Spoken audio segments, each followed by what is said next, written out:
Sir, சொல்லுங்க. இப்போ first time ஒருத்தங்க ஹெர்பல் லைஃப் ஷேக் சாப்பிட்றாங்கன்னா அவங்க என்ன ப்ரொசீஜர் ஃபாலோ பண்ணணும், எப்படி ஸ்டார்ட் பண்ணணும்? ஓகே, சூப்பர்மா, நல்ல கேள்வி கேட்டீங்க. ஆக்சுவலாக நீங்கள் இப்போ தான் ஹெர்பல் லைஃப்ல ஜாயின் பண்ணி இந்த நியூட்ரிஷன் ஹெர்பல் லைஃப்ல இருக்க அந்த ஃபார்மா ஷேக்லாம் எடுக்க ஆரம்பிக்கிறீங்க அப்படின்னா நீங்கள் ஃபர்ஸ்ட் எங்கே போகணும் அப்படின்னா ஒரு நியூட்ரிஷன் சென்டர் போய் தான் விசிட் பண்ணணும். ஏன் அப்படின்னா நியூட்ரிஷன் சென்டருக்கு போகும்போது அவங்க உங்க பாடியை செக் பண்ணிட்டு உங்களுக்கு 10 days பேசிக் கிளென்சிங் ப்ரோக்ராம் ஸ்டார்ட் பண்ணுவாங்க.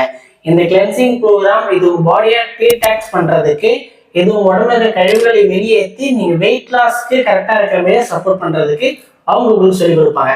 இந்த ப்ரொசீஜரை நீங்க வீட்டுல இருந்து ஃபாலோ பண்ணக்கூடாதா அப்படின்னு கேட்டீங்கன்னாலும் வீட்டுல இருந்து ஃபாலோ பண்ணலாம். அது எப்படி வீட்டுல இருந்து ஃபாலோ பண்ணணும் அப்படின்னாலும் ஒரு நியூட்ரிஷன் சென்டர் போனீங்க, அது கோச்சுக்கு கேளுங்க. அவங்க இந்த ஃபுட்டை உங்களுக்கு கொடுத்து அனுப்புவாங்க. வீட்டுக்கு போனதுக்கு அப்புறம் எப்படி கன்சியூம் பண்ணணும், எப்படி சாப்பிடணும் அப்படின்றது அவங்க உங்களுக்கு கைட் பண்ணுவாங்க. ஹெர்பல் லைஃப் நியூட்ரிஷன்ல இருக்க இந்த ப்ராடக்ட்ஸ் பத்தி ஏதாவது டவுட் இருக்கு அப்படின்னாலும், இல்ல நீங்க இப்போ ஃபர்ஸ்ட் டைம் எடுக்க போறீங்க அப்படின்னாலும் ஸ்கிரீன்ல இருக்க நம்பருக்கு கான்டாக்ட் பண்ணுங்க. என்னால முடிஞ்ச ஹெல்ப் நான் உங்களுக்கு பண்றேன். Okay, thank you.